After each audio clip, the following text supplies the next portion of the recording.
আমি এখন যে কালারটা দেখাবো এত সুন্দর একটা হট পিঙ্ক। দেশে বিগত কয়েকদিন ধরে ঘটে যাওয়া ঘটনার প্রেক্ষিতে প্রভাব পড়েছে অনলাইন কেন্দ্রিক কেনাকাটায়।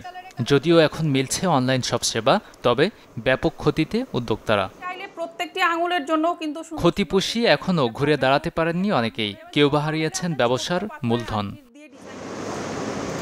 পোশাক গহনা থেকে শুরু করে আইটি খাতের উদ্যোক্তা, কম বেশি সবাই একই সমস্যায়। এখান থেকে অনেক লস আমাদের হয়েছে এবং আমাদের যে স্টুডেন্টস গ্রুপগুলো ছিল ওদের সাথে কমিউনিকেটে আমাদের প্রবলেম হয়েছে। দেশে বসে বাইরে যারা আমরা সার্ভিস দিই, প্রত্যেকটা ইন্ডিভিজুয়াল পারসন এতে আপনার ক্ষতিগ্রস্ত। আমরা আসলে অনলাইন উদ্যোক্তারা বিশাল ক্ষতির মুখে পড়ে যাব। এটা আসলে কিভাবে আমরা মেকআপ করব সেটা জানি না। তবে বিশেষজ্ঞরা বলছেন, অনলাইন উদ্যোক্তারা যেন পারেন ঘুরে দাঁড়াতে, সেজন্য দিতে হবে প্রণোদনা।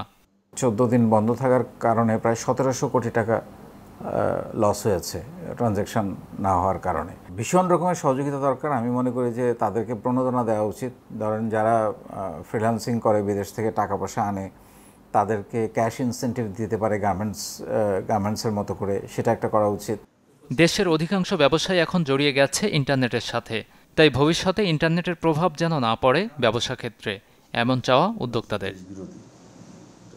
গাজী আনিস, চ্যানেল 24, ঢাকা।